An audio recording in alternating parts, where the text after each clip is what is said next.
The Battle of Titans. The galaxy declared humanity's greatest defeat. Then Earth rose again. Far above the orange clouds of Saturn, on the icy moon called Titan, humanity had built its first great deep space colony. Titan Station was not just a mining outpost. It was a symbol. It showed the galaxy that humans could live far from their home world, in the cold and the dark, and still grow strong. But that symbol was about to be tested. For 3 years, the alien coalition known as the Vascar Dominion had watched humanity grow. The Dominion was old. It had ruled hundreds of star systems for over 10,000 years. Its ships were built from technology that humans could barely understand. Its leaders were proud, and they did not like new species who grew too fast, too confident, too loud. Humanity was all three.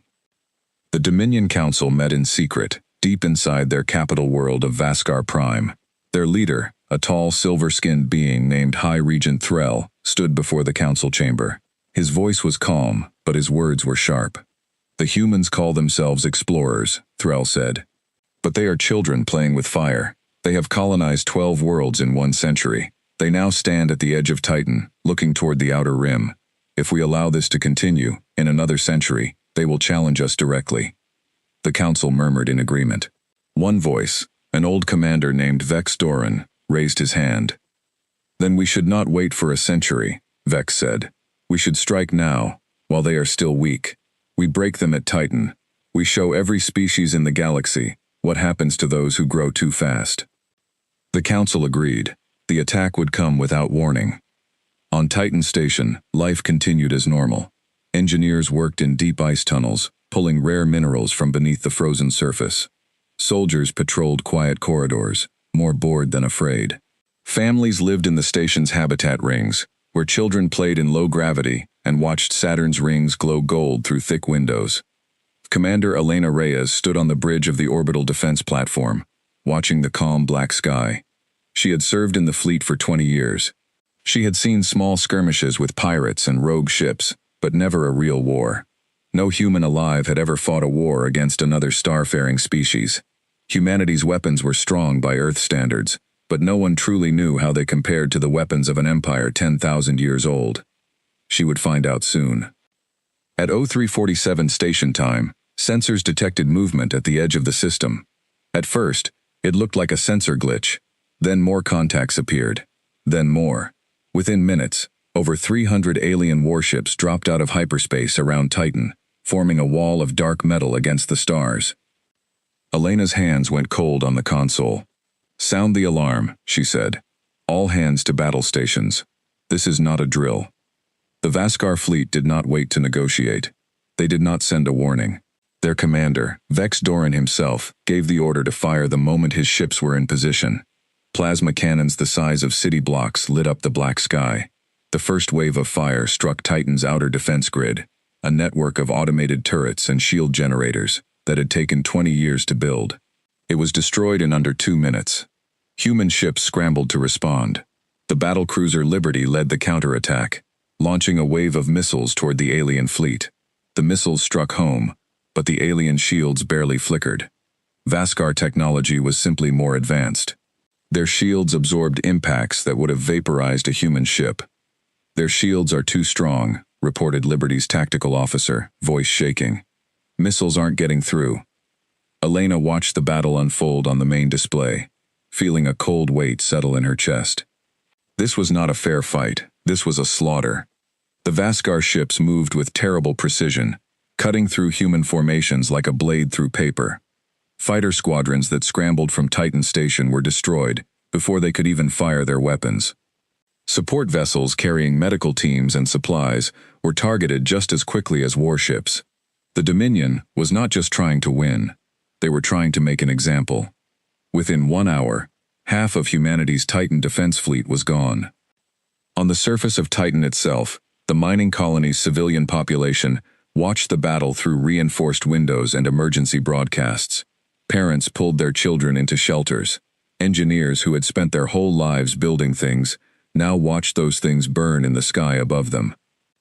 A young engineer named Marcus Chen worked in the station's central power hub, trying to keep emergency systems running as explosions rocked the colony from orbital debris.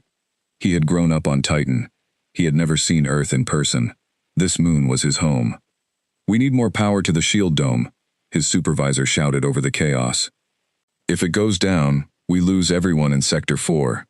Marcus worked fast, rerouting power from non-essential systems, his hands shaking but steady enough to do the job.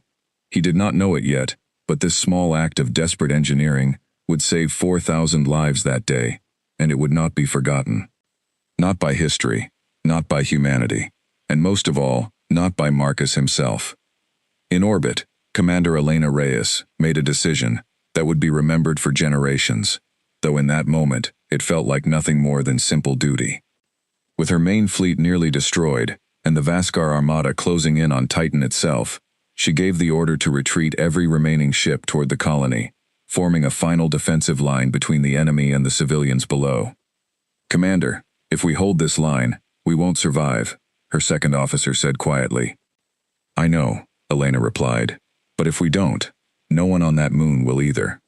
The remaining human ships, barely 30 vessels against a fleet of hundreds, formed a wall in front of Titan Station. It was not a strategy that could win. It was a strategy that could buy time. Every minute they held the line was a minute more civilians could escape into the deep bunkers built beneath the ice.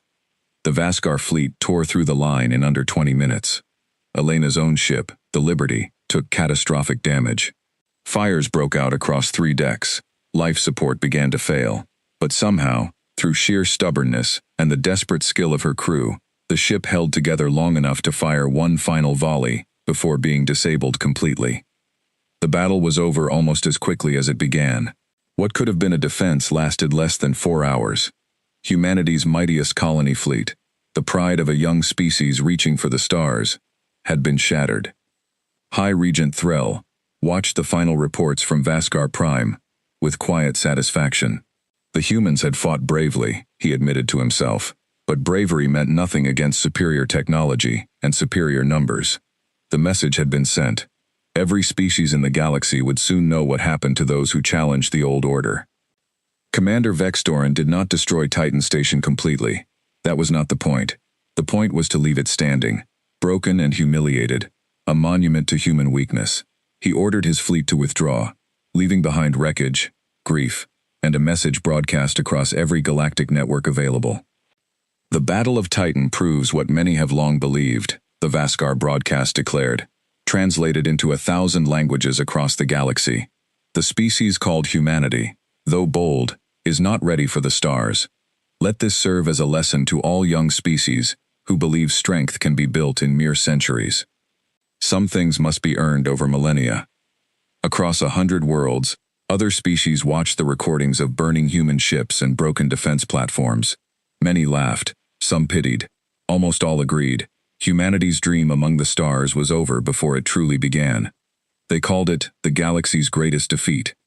But on Titan, deep beneath the ice, in bunkers filled with survivors, something else was happening, something the Vascar Dominion did not think to measure, because in 10,000 years, no species had ever shown them this particular trait in quite the way humans were about to.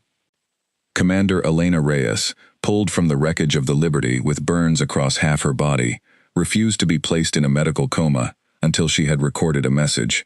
Her voice was weak, but her words were clear, and they would be repeated by every human who heard them for years to come. "They think this is the end," she said into the recorder, her voice raw but unbroken. "They think because we lost, we are finished. They are wrong. Today, they showed us exactly how far we have to go. Tomorrow, we start closing that distance." Marcus Chen, still covered in soot and dust from the power hub, stood in the crowded bunker listening to that message alongside thousands of others. He looked around at the frightened faces, the injured, the grieving. And then he looked up, through a small viewport, at the stars still visible beyond Saturn's rings. The Vascar fleet was gone now, retreating back into the deep dark to spread their message of human weakness across the galaxy.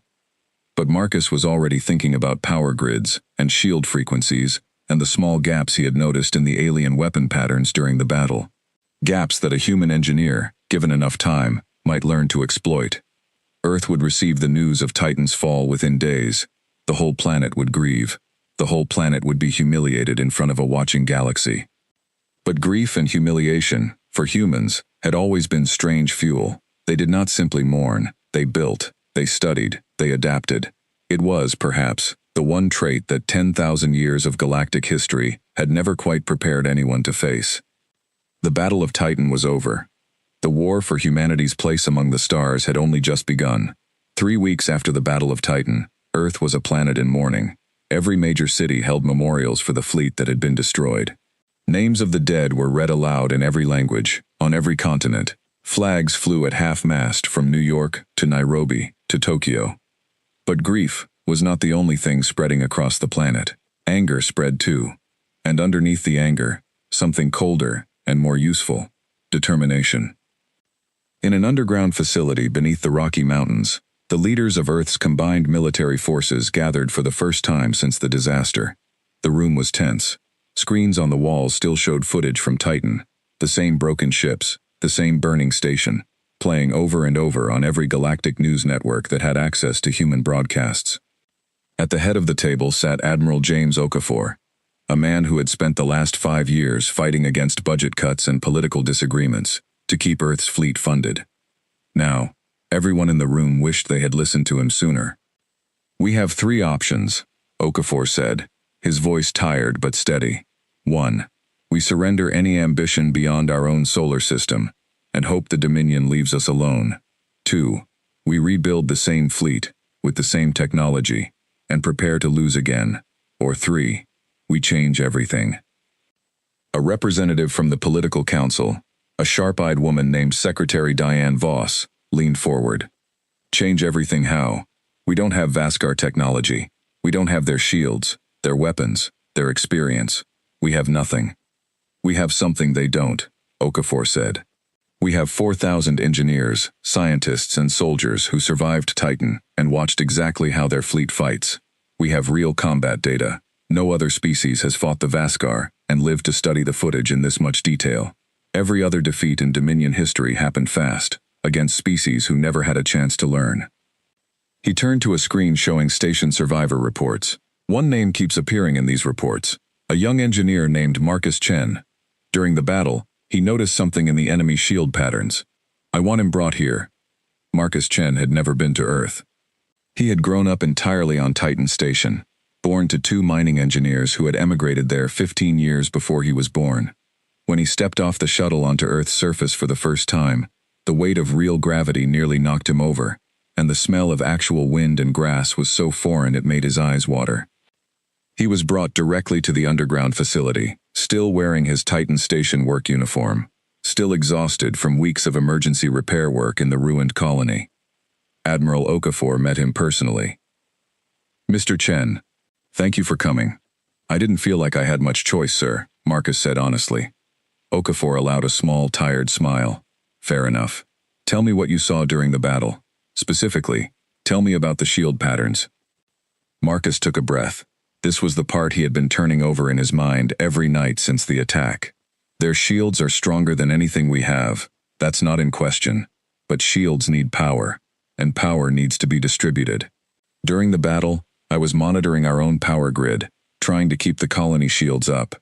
I noticed the enemy ships flickered, just slightly, every time they fired their main weapons. For maybe half a second, their shield strength dropped by almost 20%. Okafor's eyes narrowed with interest. "You're saying their weapons and their shields draw from the same power source?" "I think so, yes.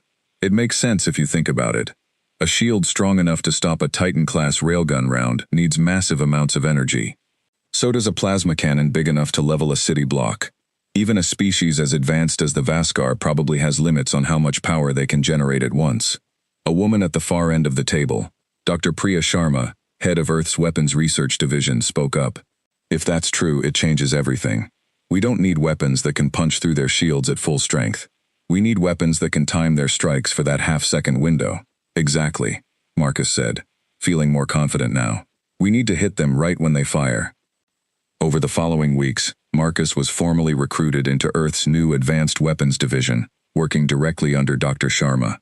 It was strange for him, going from a colony engineer fixing broken pipes and power conduits to sitting in classified briefings with some of the smartest scientists on the planet. But he had a gift for noticing small details others missed. and that gift was exactly what Earth needed now. Meanwhile, Elena Reyes, recovering from her injuries in a military hospital, refused every offer of retirement. Burn scars covered nearly a third of her body, and doctors told her she would never again serve in frontline combat. She did not accept that answer easily, but eventually agreed to a new role, training the next generation of fleet officers, using everything she had learned at Titan.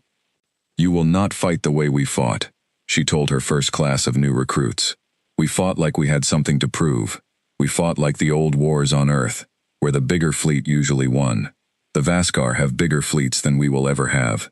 If we fight that way again, we will lose again." She paused, looking at the young faces in front of her, none of them older than 25, all of them volunteers, who had watched Titan burn and chosen to join the fleet anyway. "We will fight smarter. We will fight like engineers, not like soldiers from old Earth movies. Every weakness they have, we will find it. Every mistake they make, we will remember it. That is how a smaller force beats a larger one. It has happened before in human history, more times than you would think. Not everyone on Earth agreed with the plan to rebuild and eventually strike back." Political divisions grew sharper as months passed.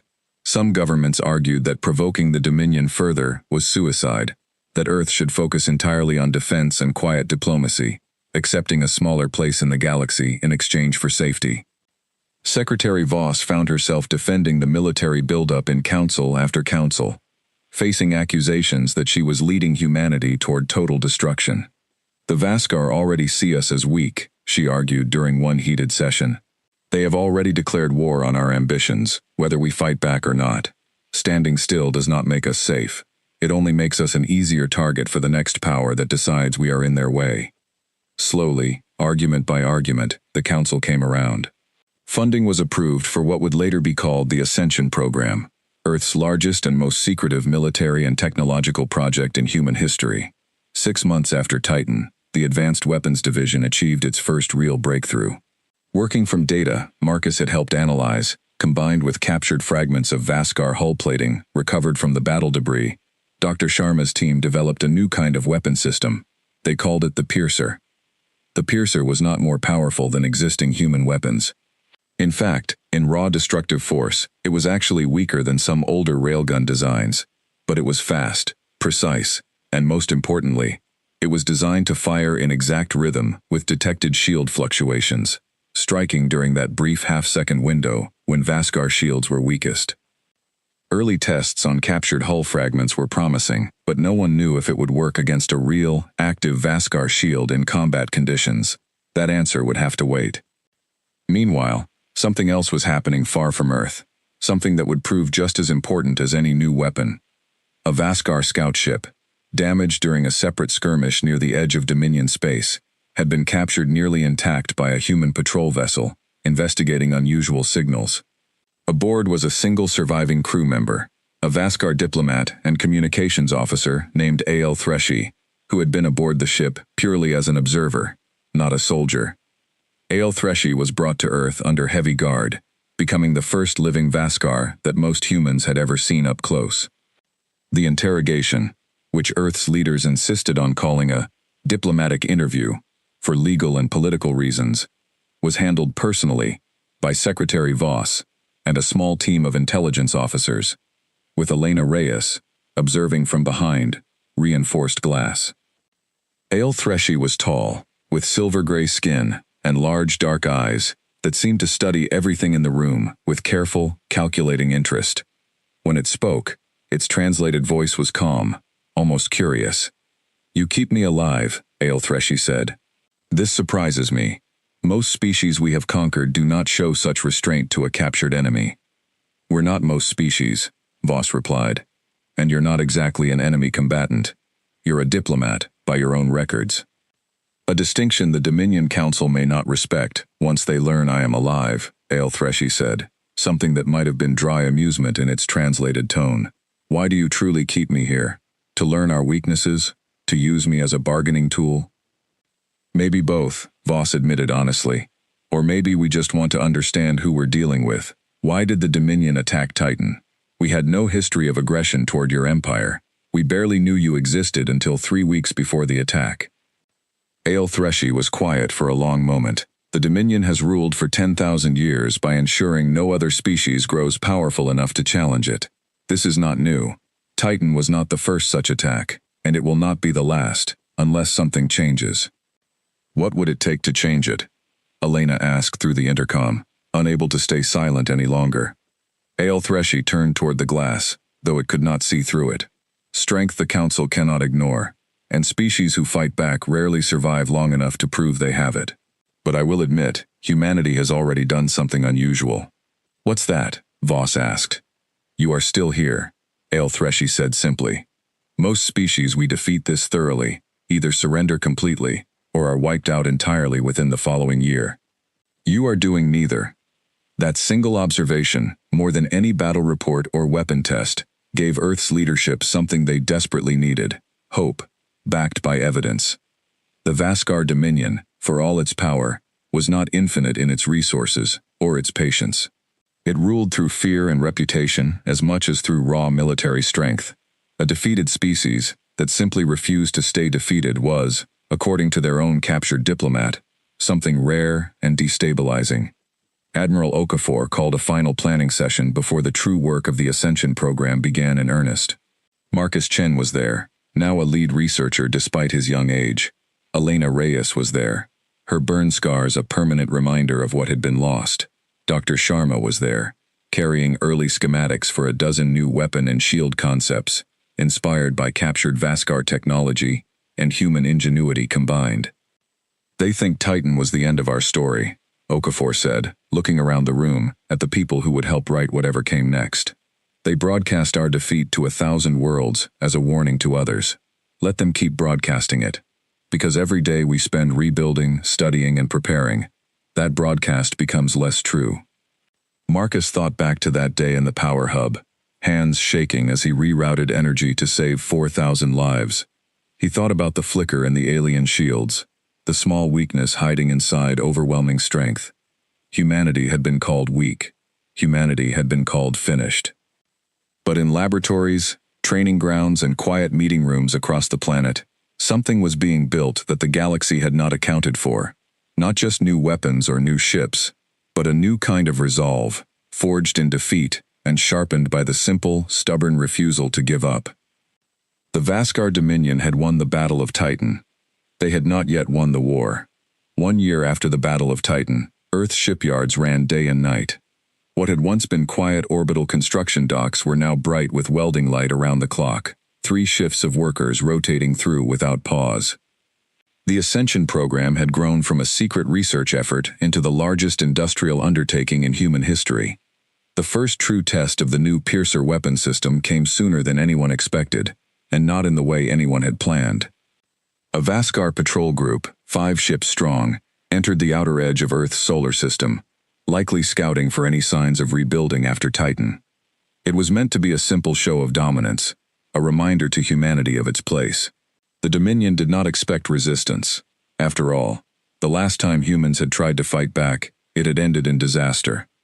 Commander Elena Reyes was not in command of the response fleet, having accepted her role as a trainer rather than a battlefield officer. But she watched from the command center on Earth as 3 prototype human warships, equipped with early Piercer weapon arrays, moved to intercept the Vascar patrol near the orbit of Mars. The ships were the Resilience, the Defiant, and the Hope. Small names for small ships, compared to the massive vessels the Vascar had brought to Titan, but size, as Marcus Chen had come to believe, was not the only thing that mattered in a fight. Captain Sarah Mitchell commanded the Resilience, the lead ship in the small task force. She had survived Titan as a young lieutenant, one of the few officers from that battle now trusted with new command responsibilities. "They're hailing us," her communications officer reported as the Vascar patrol closed the distance. "Standard warning. They're telling us to stand down and return to our world, or be destroyed." "Reply with silence," Mitchell said calmly. "Let's see if they remember how Titan's shields flickered." The Vascar patrol commander, a mid-level officer named Sub-Commander Thass, did not expect any real resistance. He had reviewed the reports from Titan personally. Human weapons were primitive compared to Dominion standards. This would be a brief, one-sided engagement, exactly like the last time. He gave the order to fire a warning shot across the bow of the Resilience, expecting the small human ship to retreat immediately. Instead, the Resilience opened fire. The piercer array, activated the moment Vascar sensors detected the warning shot being charged, timing its own weapon's discharge to strike during the brief power fluctuation that followed. For the first time in recorded history, a Vascar shield buckled under human weapons fire.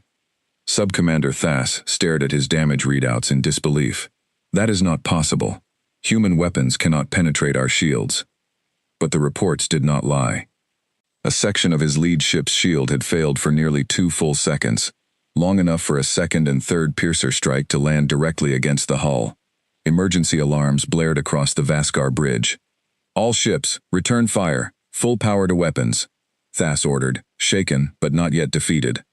5 Vascar ships against 3 small human vessels should still be an easy victory, shield weakness or not.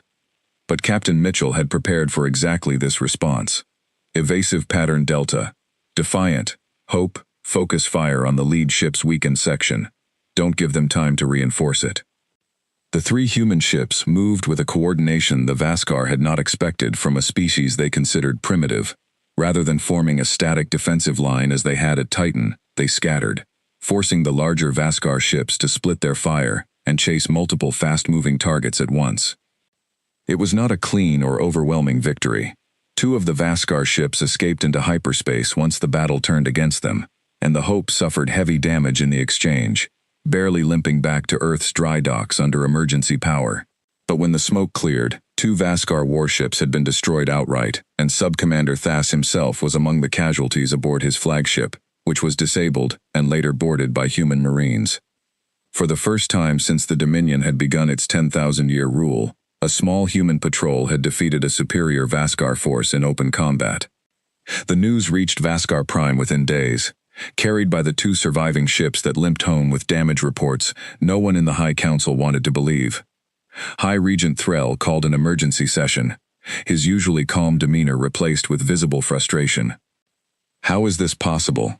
he demanded, staring at the damage reports projected before the Council. "These are the same weak creatures we crushed at Titan barely 1 year ago." Vex Doran, who had commanded the original attack, studied the reports carefully, his expression grim, rather than dismissive. "I do not believe luck explains this. Look at the timing of their weapon strikes.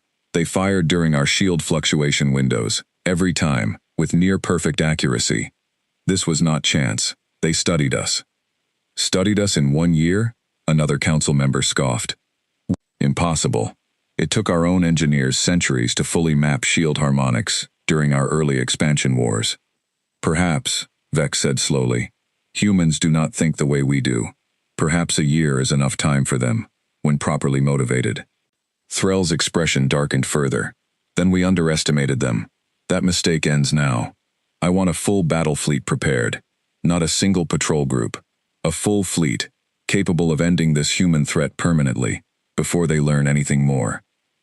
Ael Threshy's earlier words, spoken quietly to Secretary Voss months before, echoed with new weight. A defeated species that refused to stay defeated was rare and dangerous in the eyes of an empire built on unquestioned dominance. Back on Earth, the small victory near Mars sent waves of renewed energy through every corner of the Ascension program. Marcus Chen, now leading his own research division at just 26 years old, worked almost without sleep alongside Dr. Sharma's team, refining the piercer technology further and developing new countermeasures based on data recovered from the captured Vascar flagship. "Their shield harmonics aren't fixed," Marcus explained during a briefing with Admiral Okafor and the full War Council. "They're adaptive, which means eventually they'll figure out how to counter our timing advantage. We need to stay ahead of them, not just match what we've already built." "How far ahead can we realistically get?" Okafor asked. Dr. Sharma pulled up a new set of schematics, more ambitious than anything attempted before. "We've been studying the captured ship's power core design. If we can replicate a scaled-down version, we could develop something entirely new, not just weapons that exploit their weaknesses, but ships that generate enough power to run both strong shields and strong weapons simultaneously, the same advantage they've always held over us." It was an enormous technical challenge, one that would require resources and cooperation from every nation on Earth. something that had never fully happened before in human history. But the Battle of Titan, and the small victory that followed it, had changed something fundamental in how humanity saw itself and its divisions. Secretary Voss addressed the United Earth Council directly, arguing for unprecedented cooperation. We have spent our entire history fighting each other over borders that mean nothing compared to the divide between our world and the empires beyond it. The Vascar Dominion does not see nations. They see one species, to be crushed or ignored. It is time we stop seeing ourselves any differently. For the first time in generations, nearly every major nation on Earth agreed to pool military technology, resources, and manpower under a single unified command structure. It was not perfect. Old rivalries did not disappear overnight, and there were still arguments over leadership and resource allocation. But the scale of cooperation was unlike anything the world had seen before, and it accelerated the Ascension program far beyond what anyone had thought possible just a year earlier. Elena Reyes, watching the growing fleet from the training grounds where she now spent most of her days, found herself proud in a way that surprised her. She had lost so much at Titan. Friends, crewmates, her own place on the front lines. But watching new recruits train harder than any generation before them, watching engineers like Marcus push the boundaries of what humans thought possible, she began to believe, truly believe, that Titan might one day be remembered not as humanity's end, but as its beginning. She still trained new officers using the same lessons from that day, but now, those lessons carried real proof behind them. You asked me once, she told a new class of recruits, referencing a question a student had raised months earlier, whether we could really beat an empire that has existed for 10,000 years. I did not have a good answer then. I have a better one now. She gestured to a screen showing footage from the Mars skirmish, footage that had already been shared and celebrated across every human network, though carefully kept from provoking overconfidence. We are not going to beat them by becoming exactly like them. We are going to beat them by being exactly what we are: adaptable, stubborn, willing to learn faster than anyone expects, because we do not have the luxury of 10,000 years to get comfortable. Meanwhile, deep in Dominion space, High Regent Threll's emergency fleet mobilization did not go unnoticed by other species within the Empire's territory. Word spread quietly through trade networks and diplomatic channels. The humans, thought to be broken after Titan, had struck back and won. Small news, easily dismissed by most as an isolated incident. But for a handful of oppressed species, living under Dominion rule for centuries, quietly resentful, but too afraid to resist an empire that had never lost a war, that small news carried a flicker of something they had not felt in a very long time: hope. Ael Threshy, still held on Earth but now treated less as a prisoner and more as a reluctant advisor, noted the shift in tone during discussions with Secretary Voss. You should understand, Ael Threshy said carefully, that the Dominion's true strength has never come only from its weapons or its ships. It comes from every species under its rule, believing resistance is pointless. That single battle near your red planet has done more damage to that belief than you may realize. Is that good for us or bad for us? Voss asked. Both, Ael Threshy said honestly. It gives you allies you do not yet know exist. It also guarantees the Dominion will not send a patrol group next time. They will send everything.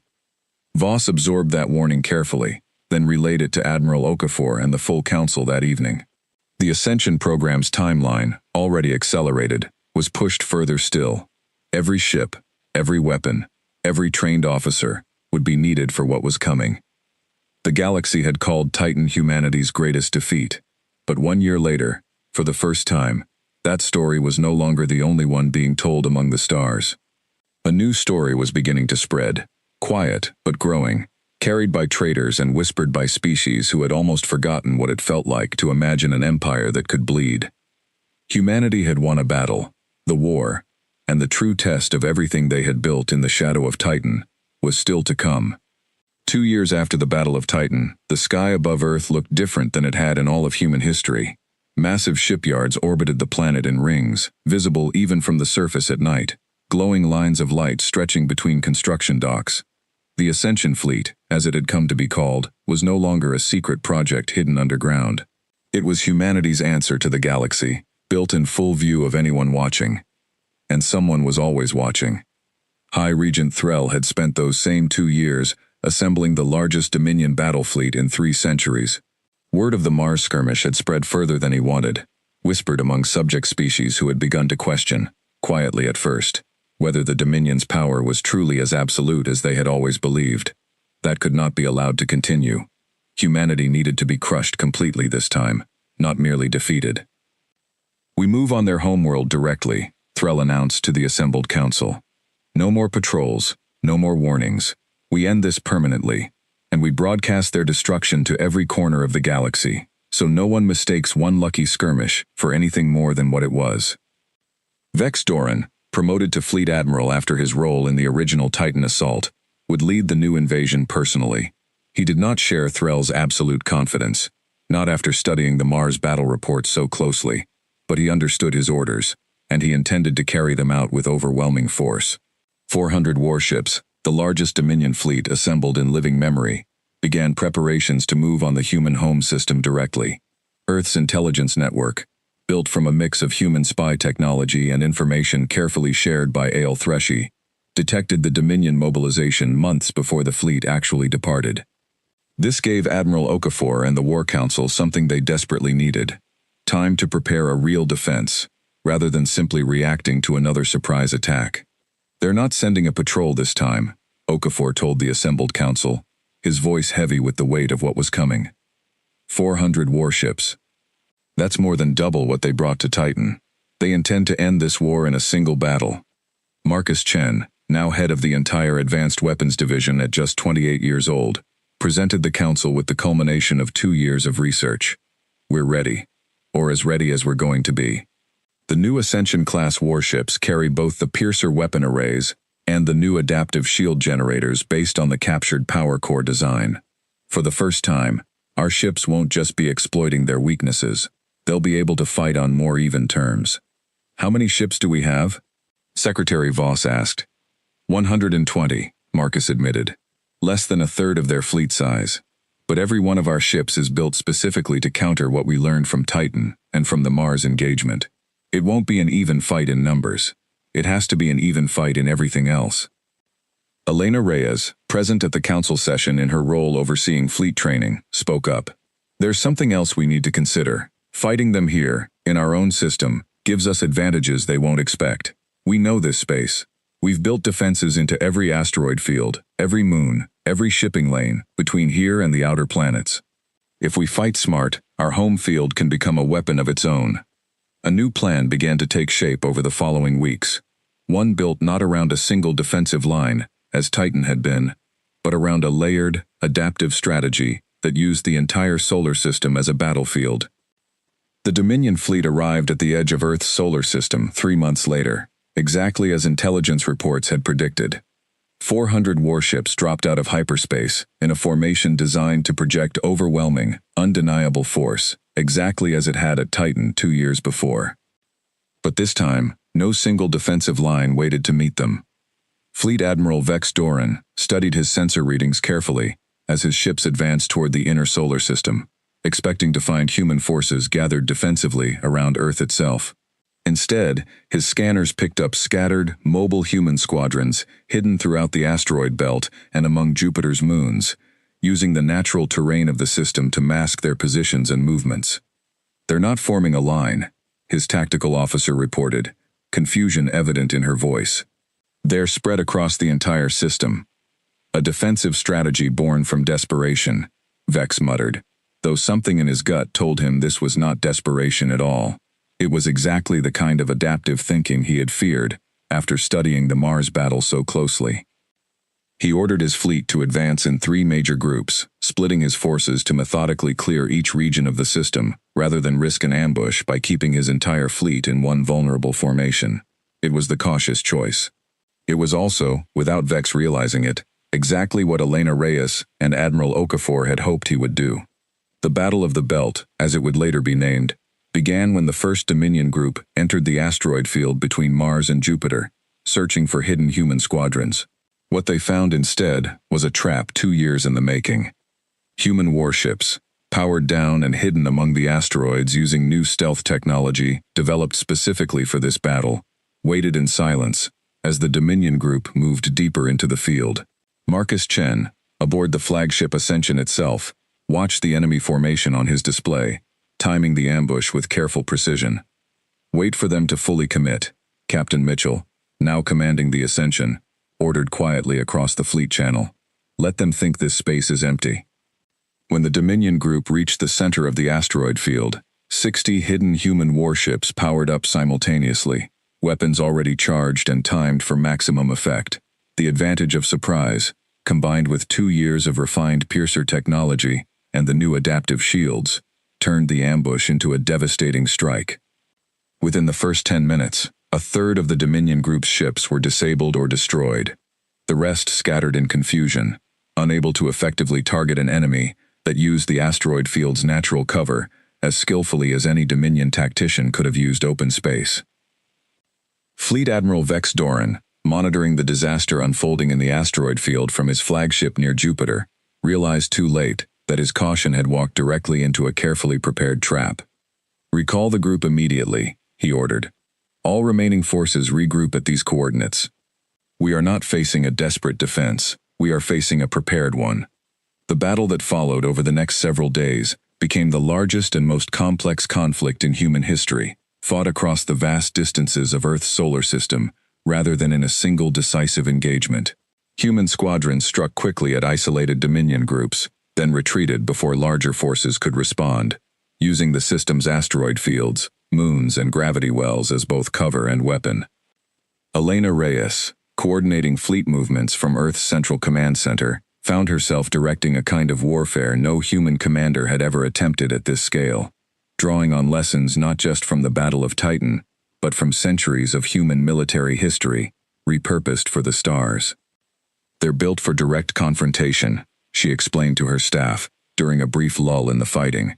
10,000 years of unchallenged dominance means they've never had to fight an enemy who refuses to meet them head-on. We keep refusing. We keep making them chase us across a battlefield that favors us more with every hour that passes. Fleet Admiral Vex Doran, for his part, began adapting as quickly as his own fleet structure allowed, ordering his remaining ships into smaller, more flexible groups to counter the scattered human tactics. It was a costly lesson, learned in real time under fire, and it slowly began to close the gap between the two fleets' effectiveness. But every adaptation came at a cost in time and ships.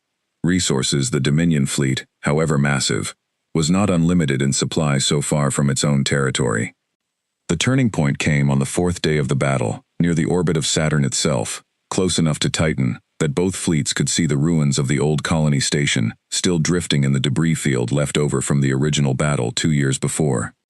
Marcus Chen, watching sensor data pour in from across the system, noticed something in the pattern of the Dominion fleet's remaining movements. Their main force is regrouping near Saturn. If Admiral Doran wants to salvage this campaign, he's going to try to force a decisive engagement before his fleet takes any more losses from these hit-and-run tactics. Elena studied the same data, recognizing the strategic logic immediately. He's right to try it. If they can force one large battle and win it, all our smaller victories won't matter. We need to decide, right now, whether we meet that challenge or keep avoiding it. The War Council convened in an emergency session, weighing the risk carefully. The scattered tactics had already destroyed or disabled nearly half the original Dominion fleet, an unprecedented achievement in the Empire's 10,000-year history. But the remaining 200 or so Dominion warships were still a formidable force, and Admiral Doran had proven himself capable of learning and adapting under pressure. Admiral Okafor made the final call, looking around the room at Elena, Marcus, Captain Mitchell, and the rest of the officers who had brought humanity this far. "We fight them at Titan, not because it's where they expect it, because it's where we lost everything 2 years ago, and it's time we made that place mean something different." News of the massive, ongoing battle across Earth's solar system had already begun spreading through galactic communication networks, carried by traders and travelers who happened to be passing near human or Dominion territory during those chaotic days. For the first time, species across the galaxy, who had watched the original Titan broadcast, the one declaring humanity's greatest defeat, were now hearing reports that did not match that old story at all. Ale Threshy, still on Earth, watched the growing reports with an expression that even human observers had learned to read as something like quiet astonishment. In 10,000 years, the diplomat said to Secretary Voss during a brief update session, the Dominion has never lost half a fleet this size in open combat. Whatever happens next, this alone will change how every species in this galaxy sees your kind. We're not finished yet, Voss reminded them both, watching the tactical displays showing both fleets converging once more toward the ruins of Titan Station. The real battle is still ahead of us. Aboard the Ascension, Marcus Chen looked out at the stars as the human fleet moved into position near Saturn's rings. The same golden light that had watched over Titan's original destruction now witnessed to what would come next. He thought of the small engineering choices that had started this entire journey. The flicker in enemy shields noticed during Chaos and Fear 2 years earlier, now grown into an entire fleet built to exploit exactly that weakness on a far grander scale. Elena Reyes, watching from Earth's command center, spoke words that echoed the message she had recorded in that crowded bunker 2 years before, though now they carried the weight of an entire solar system's worth of hard-won victories behind them. They came here once to prove we were finished, she said quietly to the officers around her, watching the final battle formations take shape on the display. Let's finish proving them wrong. Both fleets prepared for what everyone in that command center, and everyone watching from Vascar Prime, understood would be the decisive battle of the entire war. The Battle of Titan had ended in ruin 2 years before. What came next would decide whether that ruin marked the end of humanity's story among the stars, or merely its true beginning. The wreckage of the old Titan station still drifted through the debris field near Saturn's rings, silent witnesses to what had happened there 2 years before. Now, that same space filled with ships once again, human and Dominion fleets converging, for what both sides understood would be the final, decisive battle of the war. Fleet Admiral Vex Doran stood on the bridge of his flagship, studying the human formation ahead with grim respect. His fleet, though reduced by nearly half through days of scattered fighting, still numbered over 200 warships, more than enough, he believed, to crush the human force in a direct confrontation. The scattered hit-and-run tactics that had cost him so many ships would not work here. This time, the humans had chosen to stand and fight in the open. They have finally made a mistake, he told his bridge crew, though something in his voice lacked its earlier certainty. A direct engagement favors us. It always has. Aboard the Ascension, Marcus Chen studied the same formation from the opposite perspective, standing beside Captain Mitchell on the bridge. He's right that a straight fight favors bigger fleets, Marcus said quietly. But that's only true if both sides are fighting with the same kind of ships they started this war with. Captain Mitchell allowed a small, tired smile. Let's show him what we've actually built. The battle began with both fleets exchanging long-range fire as they closed the distance, the opening exchange looking, for those first few minutes, disturbingly similar to the original Battle of Titan 2 years before. Vascar plasma cannons lit up the black sky, and human ships raised shields to absorb the incoming barrage. But this time, the shields held. Dr. Sharma's adaptive shield generators, built from 2 years of research into the captured Dominion power core, allowed human warships to withstand direct hits that would have crippled the original Titan fleet instantly. Vex Doran watched with growing alarm as his opening barrage, the same overwhelming first strike that had shattered humanity's defenses at the start of the war, failed to break a single human ship. Status report, he demanded. Their shields are holding, Admiral. Significantly stronger than previous engagements. Elena Reyes, watching from Earth's command center alongside Admiral Okafor and Secretary Voss, allowed herself a small breath of relief as the first reports came in. Their opening strike didn't work. Now we find out if 2 years of preparation was enough. As the fleets closed to shorter range, the true nature of the new Ascension-class warships became clear. Unlike the scattered guerrilla tactics used earlier in the campaign, these ships were built for direct confrontation, carrying both the shield strength to survive sustained Dominion fire and the piercer weapon arrays refined over 2 years of continuous development. Human weapons officers, trained under new doctrines developed by Elena herself, coordinated their fire with a precision that mirrored the original Mars skirmish, but now executed at a scale involving over 100 ships working in perfect unison. Every strike targeted the same brief power fluctuation windows in Dominion shields, timed and coordinated across the entire fleet through networked targeting systems Marcus's division had spent months perfecting. Vex Doran's fleet, still numerically superior, began taking losses far beyond what his tactical projections had predicted. Ship after ship reported shield failures at seemingly random moments, followed immediately by devastating hull strikes that human sensors somehow always seemed to time perfectly. "They are targeting our shield harmonics again," his tactical officer reported, voice tight with growing alarm. "But this time, every ship in their fleet is doing it simultaneously, across our entire formation." "Adjust our shield frequencies," Vex ordered. "Randomize the pattern, force them to guess." The Dominion fleet attempted exactly the countermeasure Marcus had predicted 2 years earlier, during that first council briefing after the Mars battle.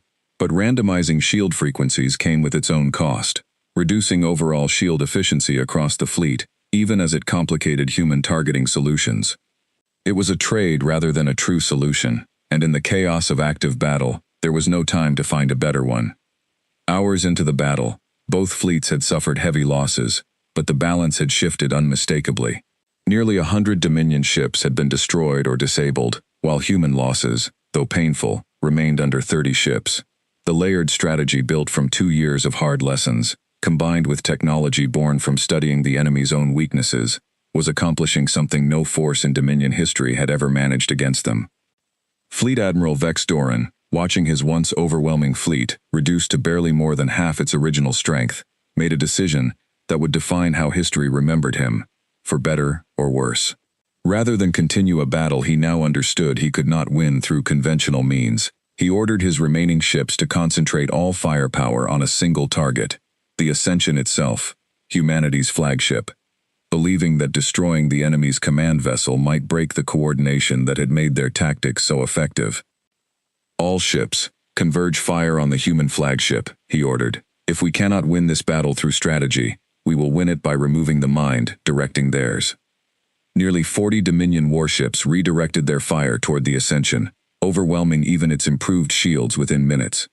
Captain Mitchell's ship began taking serious damage, fires breaking out across multiple decks, eerily similar to what Elena Reyes had experienced aboard the Liberty 2 years before. "Shields at 40% and falling," the tactical officer reported urgently. "We cannot sustain this concentration of fire much longer." Marcus Chen, gripping a console to stay steady as the ship shuddered under repeated impacts, understood immediately what was happening. "They're trying to break our coordination by taking out the flagship. We need to transfer command authority now, before we lose the network entirely." "To where?" Captain Mitchell asked, already moving to implement emergency protocols. "Distribute it," Marcus said. "Every ship in the fleet, not just one command vessel.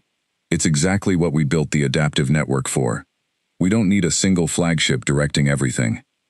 We built this system to work without one." In the final, desperate minutes before the Ascension's shields would have failed completely, Marcus's emergency protocol activated across the entire human fleet, distributing tactical command authority across dozens of ships simultaneously, rather than relying on a single vessel. It was a system built for exactly this scenario, though no one had truly expected to need it in the middle of the war's most decisive battle. The effect on Vex Doran's concentrated assault was immediate and devastating.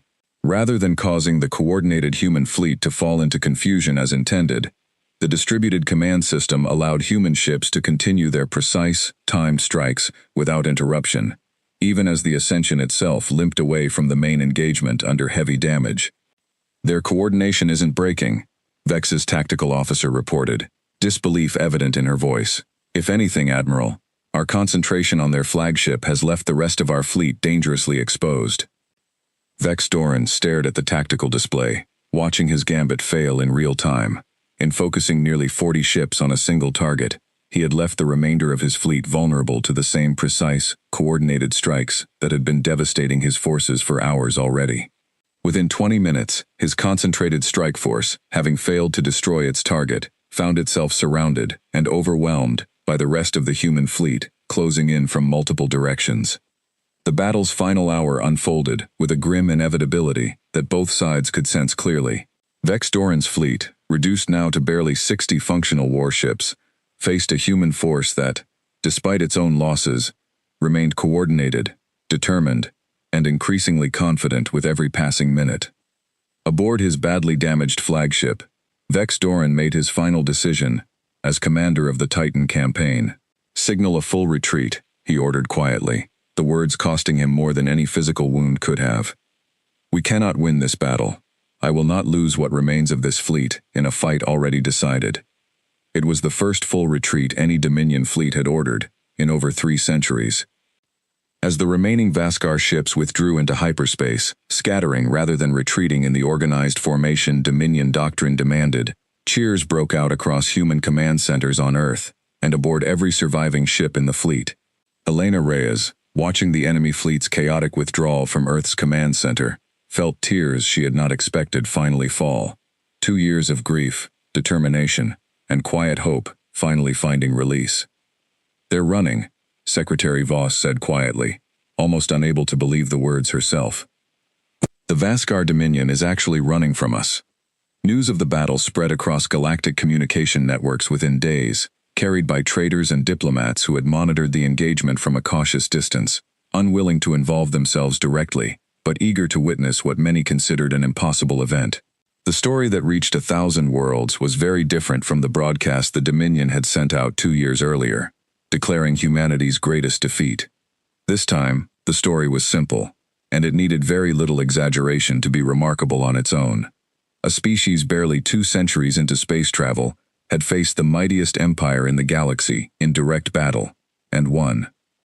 Ael Threshi, watching the reports alongside Secretary Voss in the days following the battle, spoke with something that sounded, for the first time since their capture, like genuine hope rather than careful diplomatic calculation. "You do not fully understand yet what you have done.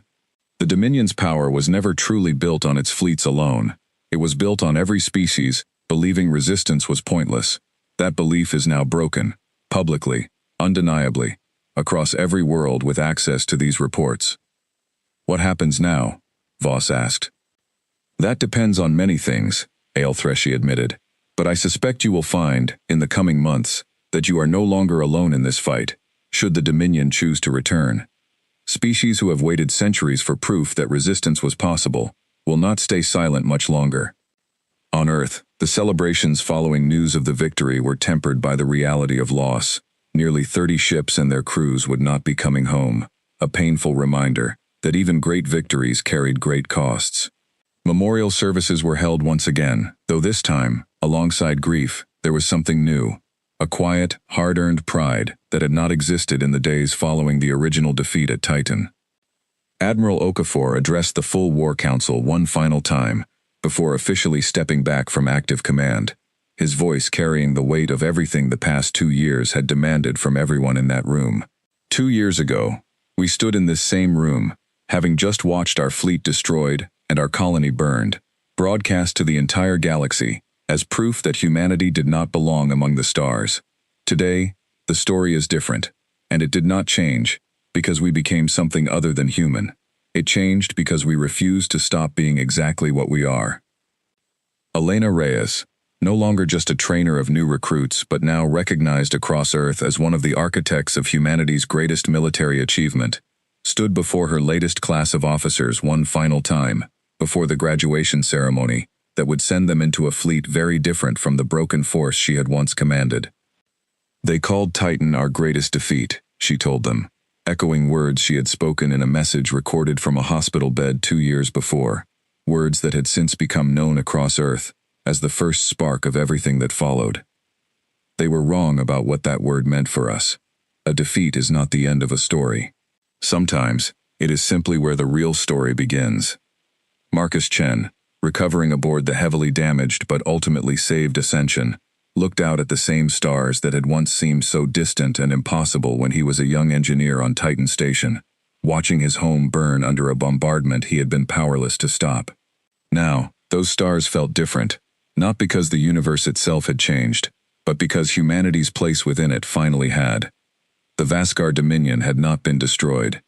Their empire remained vast, ancient, and powerful, and few in that command room believed this single battle marked the true end of the conflict between their 2 civilizations. But something fundamental had shifted, something that could not be undone by any future battle or broadcast. The galaxy had watched humanity fall at Titan, declared broken and finished before 1,000 worlds. 2 years later, that same galaxy watched Earth rise again, not through borrowed strength or impossible luck, but through the simple, stubborn refusal to accept that a single defeat was the end of anyone's story. Far above Saturn's golden rings, where the ruins of the old Titan station still drifted silently among newer wreckage from a battle finally won, humanity's fleet turned slowly toward home, carrying with it not just the relief of survival, but the quiet, unshakable knowledge that whatever the galaxy threw at them next, Earth would rise to meet it. The Battle of Titan had once been called humanity's greatest defeat. Now, and for all the centuries that would follow, it would be remembered as the day humanity finally stood up and never truly sat back down again.